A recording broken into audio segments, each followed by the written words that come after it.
بسم اللہ الرحمن الرحیم۔ السلام علیکم دوستو، خانہ کعبہ مسلمانوں کے لیے کتنی اہمیت رکھتا ہے یہ ہر ایک مسلمان کو پتہ ہے۔ دنیا کے ہر ایک شخص کو پتہ ہے کہ مسلمانوں کے نزدیک خانہ کعبہ کی کیا اہمیت ہے۔ میرے دوستو، خانہ کعبہ مسلمانوں کے دلوں کی دھڑکن ہے۔ ساری زندگی جو شخص روزانہ 5 بار کعبہ شریف کی طرف قبلہ رخ ہو کر نماز پڑھتا ہو تو اس کا دل کیوں نہیں چاہے گا کہ جس طرف وہ اپنا چہرہ کر کے نماز پڑھتا ہو اس کعبے کا دیدار بھی اس کو نصیب ہو جائے۔ لیکن میرے دوستو،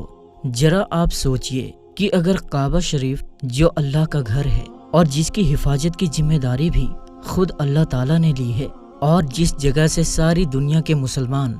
بہت محبت کرتے ہیں، اگر کوئی شخص اس کو گرا دے تو کیا حالت ہوگی، کیسا لگے گا اور یہ منظر کیسا ہوگا؟ جی ہاں دوستو، ایسا بھی ایک وقت اس دنیا کو دیکھنا ہے، کیونکہ اس کے بارے میں خود ہمارے پیارے نبی حضرت محمد مصطفیٰ صلی اللہ تعالیٰ علیہ وسلم نے فرمایا کہ قیامت کے سب سے بڑی نشانیوں میں سے ایک نشانی یہ ہے کہ ایک آدمی مکہ میں داخل ہوگا جو کہ خانہ کعبہ کو گرا دے گا اور اس کے ٹکڑے ٹکڑے کر کے سمندر میں پھینک دے گا۔ پھر آپ نے اس آدمی کی نشانی بتائی، تو دوستو ہم اس ویڈیو میں اس شخص کی نشانی بتائیں گے اور پوری حدیث آپ کو ڈیٹیل میں بتائیں گے، اور آپ کو ابراہہ کا واقعہ بھی بتائیں گے جو نبی کریم صلی اللہ تعالیٰ علیہ وسلم کی پیدائش سے 25 دن پہلے جب اس نے کعبہ شریف پر حملہ کیا تھا تو وہ واقعہ بھی کیا تھا اور کیسے وہ تباہ و برباد ہو گیا تھا، یہ بھی ہم آپ کو اس ویڈیو میں بتائیں گے۔ تو اس ویڈیو کو آپ آخر تک ضرور دیکھیے گا۔ تو چلیے بنا کسی دیری کے ہم اپنی ویڈیو میں آگے بڑھتے ہیں۔ دوستو، حضور پاک صلی اللہ تعالیٰ علیہ وسلم کی پیدائش سے صرف 25 دن پہلے یمن کے بادشاہ ابراہہ نے ہاتھیوں کی فوج لے کر کعبہ شریف کو گرانے کے لیے مکہ پر حملہ کیا تھا۔ اس کی وجہ یہ تھی کہ ابراہہ نے یمن کے دارالسلطنت سمورہ میں ایک گرجا گھر بنوایا تھا، بہت ہی شاندار عالیشان گرجا گھر بنوایا تھا، اور وہ یہ چاہتا تھا کہ لوگ خانہ کعبہ میں حج کرنے کے بجائے یمن آ کر اس گرجا گھر کا حج کیا کریں۔ جب مکہ والوں کو یہ معلوم ہوا تو قبیلہ کنانہ کا ایک شخص غصے میں لال ہو کر یمن گیا اور وہاں کے گرجا گھر میں بہانہ بنا کے گھس گیا، اور اس گرجا گھر میں جا کر اس نے پاخانہ پیشاب کر دیا، یعنی گندگی کر دی۔ اور جب ابراہہ کو اس بارے میں پتہ چلا تو وہ غصے میں پاگل ہو گیا اور خانہ کعبہ کو گرانے کے لیے ہاتھیوں کی فوج لے کر مکہ پر حملہ کر دیا، اور اس کی فوج کے اگلی گروپ نے مکہ والوں کے سارے اونٹوں اور دوسرے مویشیوں جانوروں کو چھین لیا۔ اس میں 200 یا 400 اونٹ حضور صلی اللہ تعالیٰ علیہ وسلم کے دادا حضرت عبد المطلب کے بھی تھے۔ حضرت عبد المطلب کو اس واقعے سے بہت دکھ ہوا، چنانچہ ابراہہ سے آپ اس بارے میں بات کرنے کے لیے اس کے لشکر میں تشریف لے گئے۔ جب ابراہہ کو معلوم ہوا کہ قریش کا سردار اس سے ملاقات کے لیے آیا ہے تو اس نے آپ کو اپنے خیمے کے اندر بلا لیا، اور جب ابراہہ نے حضرت عبد المطلب کو دیکھا کہ وہ ایک لمبا چوڑا اور بہت ہی خوبصورت آدمی ہے جن کے ماتھے پر نور چمک رہا ہے، تو آپ کو دیکھتے ہی ابراہہ اپنی بادشاہت کی کرسی سے اتر کر آپ کی ادب کے لیے کھڑا ہو گیا اور اپنے سامنے بٹھا کر پوچھا کہ کہیے سردار قریش، یہاں آپ کے تشریف لانے کا کیا مقصد ہے؟ حضرت عبد المطلب نے جواب دیا کہ ہمارے اونٹ اور ہمارے مویشیوں کو جو آپ نے قید کر لیا ہے اسی کے بارے میں آپ سے بات کرنے کے لیے آیا ہوں،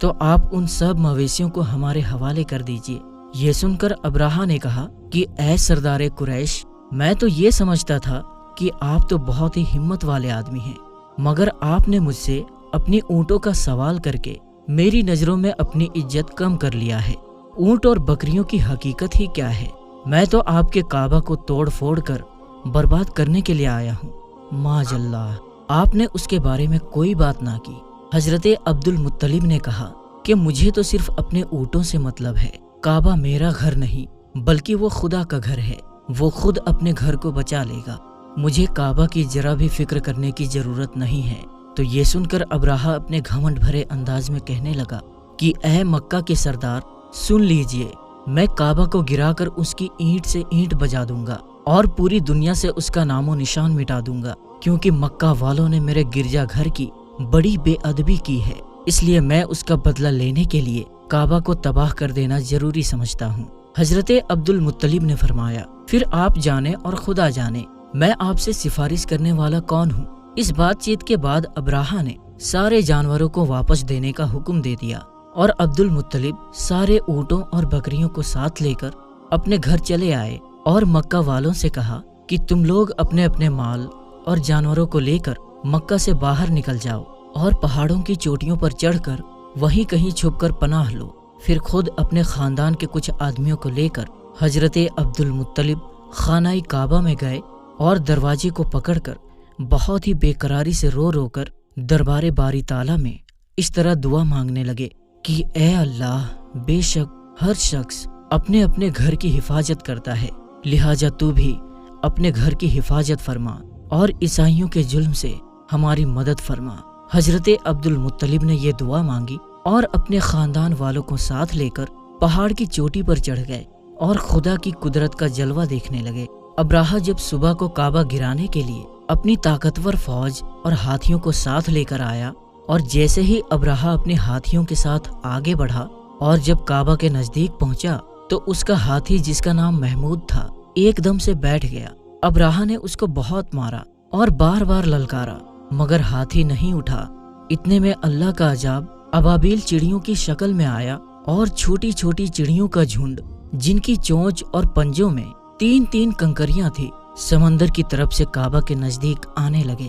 ابابیل چڑیوں کی جھنڈ نے ابراہہ کی فوج پر اس طرح زور و شور سے کنکریوں کی بارش شروع کر دی کہ دیکھتے ہی دیکھتے ابراہہ کے لشکر اور اس کے ہاتھیوں کے چتھڑے اڑ گئے، کیونکہ وہ کنکری دیکھنے میں تو ایک کنکر ہی تھی، لیکن اصل میں وہ اللہ کا عذاب تھا کہ جب کوئی کنکری کسی ہاتھی یا انسان کے سر پر پڑتی تھی تو وہ اس آدمی کے بدن کو چھیدتی ہوئی ہاتھی کے بدن کے پار ہو جاتی تھی۔ ابراہہ کی فوج کا ایک آدمی بھی زندہ نہیں بچا اور سب کے سب ابراہہ اور اس کے ہاتھیوں سمیت اس طرح تباہ و برباد ہو گئے کہ اس کی جسموں کی بوٹیاں ٹکڑے ٹکڑے ہو کر زمین پر بکھر گئی۔ چنانچہ قرآن مجید کی سورہ فیل میں اللہ تعالیٰ نے اس واقعے کا ذکر کرتے ہوئے فرمایا، یعنی اے محبوب، کیا آپ نے نہیں دیکھا کہ آپ کے رب نے ان ہاتھی والوں کا کیا حال کیا؟ کیا ان کا داؤ تباہی میں نہ ڈالا اور ان پر پرندوں کی ٹکڑیاں بھیجی کہ انہیں کنکروں کے پتھر سے مارتے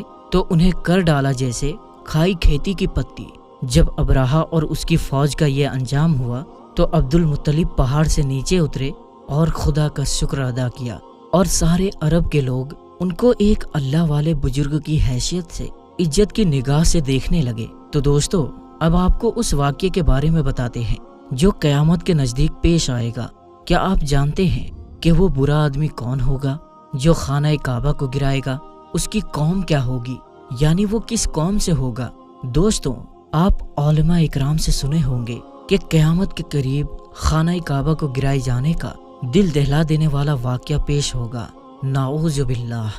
ویسے دوستو، اس بارے میں جن دوستوں کو معلوم نہیں ہے ان کو ہم حدیث کی روشنی میں بتانا چاہتے ہیں کہ خانہ کعبہ اللہ تعالیٰ کی بڑی نشانیوں میں سے ایک نشانی ہے، اور جب تک یہ موجود ہے دنیا باقی ہے۔ جب اس کو گرا دیا جائے گا تو دنیا تباہ و برباد ہو جائے گی اور قیامت آ جائے گی۔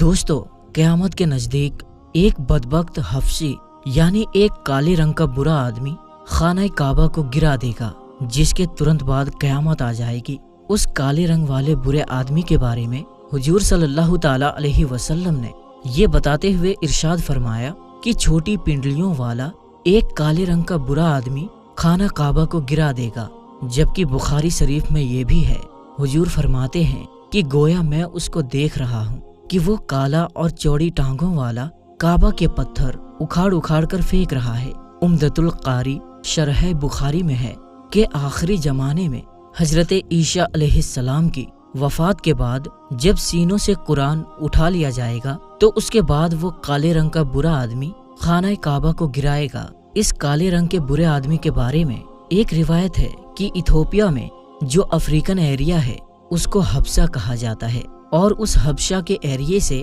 ایک حبشی یعنی ایک کالے رنگ کا برا آدمی کعبہ معظمہ کو گرانے کے ارادے سے اور اس کے نیچے سے خزانہ نکالنے کی نیت سے پوری رات چلے گا، یہاں تک کہ وہ کعبے تک پہنچ جائے گا۔ یہ بات مشہور ہے کہ کعبے کے نیچے بہت سارے بادشاہوں کا خزانہ دبا ہوا ہے۔ یہ شخص اسی لالچ میں اسی خزانے کو حاصل کرنے کے لیے خانہ کعبہ کو گرا دے گا۔ وہ حبشی مردود جو قیامت کے قریب خانہ کعبہ کو گرائے گا، دوسری روایت میں ہے کہ وہ اس شکل کا ہوگا، اس کی آنکھیں نیلی، ناک پھیلی ہوئی ہوگی اور پیٹ بڑا ہوگا۔ اس کے ساتھ اور بھی لوگ ہوں گے۔ وہ کعبہ کا ایک ایک پتھر اکھاڑ ڈالیں گے اور سمندر میں لے جا کر پھینک دیں گے۔ یہ قیامت کے بالکل نزدیک ہوگا۔ تو میرے دوستو، عمدۃ القاری شرح بخاری کتاب الحج میں ہے کہ اللہ تعالیٰ نے حضور صلی اللہ تعالیٰ علیہ وسلم کی نگاہ کو کس قدر مضبوط بنایا ہے کہ اگلے پچھلے ہونے والے واقعات کو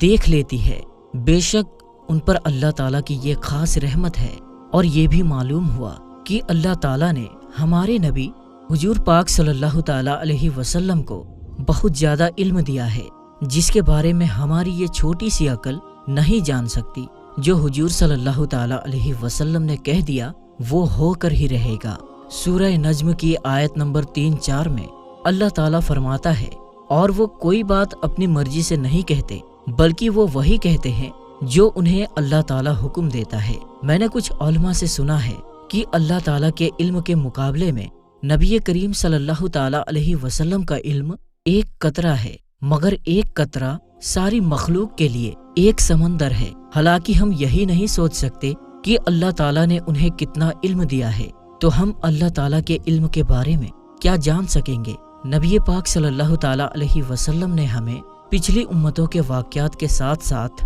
آگے پیش آنے والے واقعات کے بارے میں بھی بہت بتایا ہے۔ اللہ تعالیٰ سے دعا ہے کہ اللہ پاک ہمیں نیک کام کرنے کی توفیق دے اور برائیوں سے ہمیں دور رہنے کی توفیق عطا فرمائے۔ آمین یا رب العالمین۔